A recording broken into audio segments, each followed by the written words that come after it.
Hi guys, in today's video I'm going to talk about single responsibility principle. I also like to call it as mind your own business principle. Reason being the class should only do what it is required to do. Nothing more, nothing less than that. Let's have a look onto the definition. A logical unit, module, class or a method should only perform desired action. Okay? We should also avoid writing if and else statement within the classes because it makes the intention of the class ambiguous. We should also consider in mind we should name the class and the methods appropriately, and when we name them we should try to focus on the work it is going to do. Now let's try to understand this with an example. Okay, we want to create a class called transformer. The job of this class is to accept a string input. Okay, this is going to accept a string input. There will be a transformation logic, and then it will give us the transformed output. Alright guys, now let's just create a new class called transformer.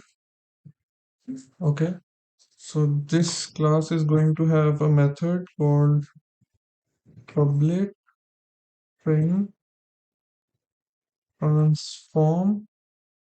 It is going to take string as an input. Okay, and then it will return a string.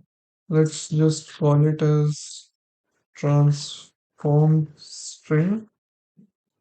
And then we are going to have a very simple logic around the transformation. Okay, because the idea is to understand the single responsibility principle. So let's just call input dot replace method, and we are going to convert every space which is passed in the input, and we are going to replace it with maybe an underscore. Okay, and then we are going to return the transform string. Simple. Okay, then let's just create a consumer class which is going to consume the transformer. Let's create a public static void main method.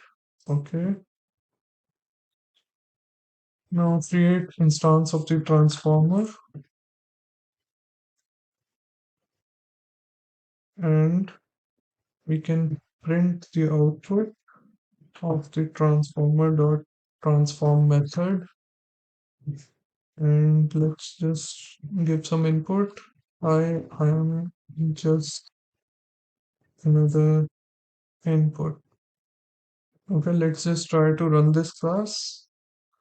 Okay, so as you can see, our transformer worked fine. It has removed all the spaces and replaced it with an underscore. Okay, so next thing is we want to save the transformed output. We want to persist it somewhere. Okay, so let's just create another method called public void save transformed string.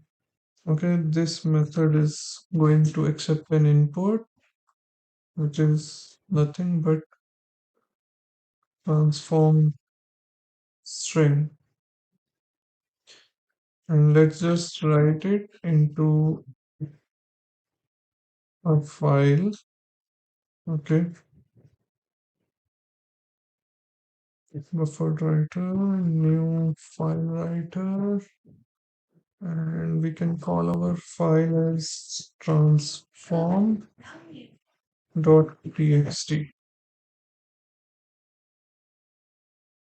And we can put a throws declaration here, and then let's just dot write.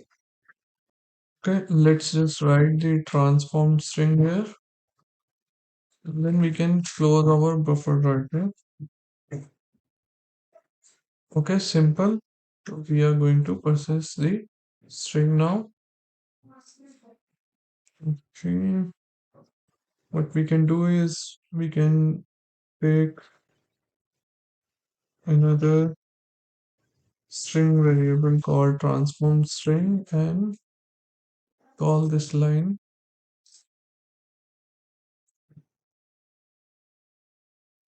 Okay, and then call the method save transform string on the transform string. Okay, what's the error? It's okay. Let's just surround it with try catch. That's it. Let's just run this. Okay, so our input is transformed into this output. Okay, and the same should be written in a file. Yeah, so we have written this into a file. Simple. So we have completed our task. We have transformed the input into a given output. Okay, and then we have written it onto a file. So that is what the task was. But did we actually follow the single responsibility principle here? The answer is no, because the job of the transformer is to transform the input to a output, okay, which is happening here. But as the name suggests, the transformer should only be doing transformation. And here we are also overloading it with another job, which is to persist the data into a file, which is wrong. So how to fix it? So now you can create another class to fix this problem. Maybe you can call it persist transform data. Okay. And the only thing you need to do, you can take this method out of this class.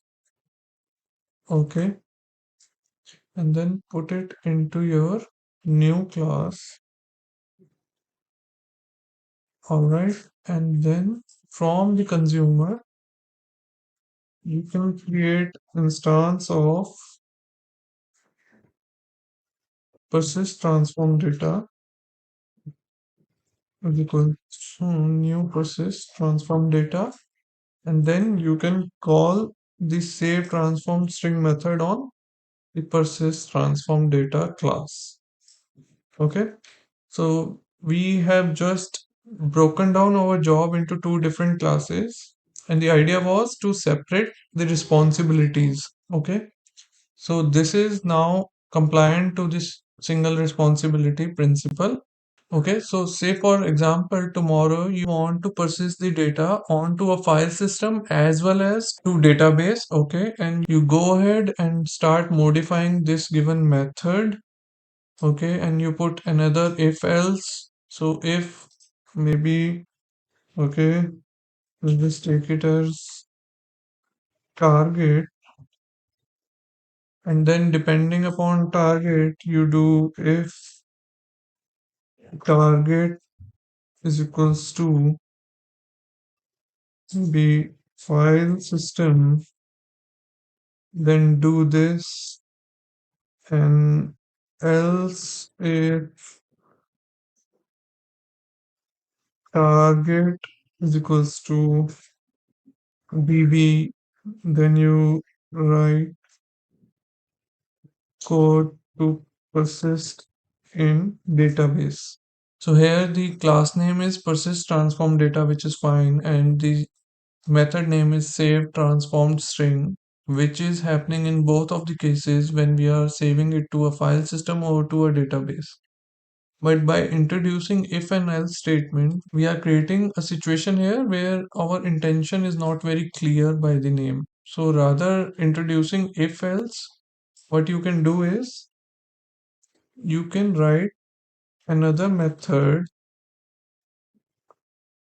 You can write another method, okay, and you can name it as to file and to database. And then you can write the code here to save in database. So that is why initially I mentioned we should avoid unnecessary if else within a code, because that leads to an ambiguous situation. I hope this video helped you understand single responsibility principle. And if you like the content, please subscribe to my channel and share it with your friends who can also get benefited from it. Thank you.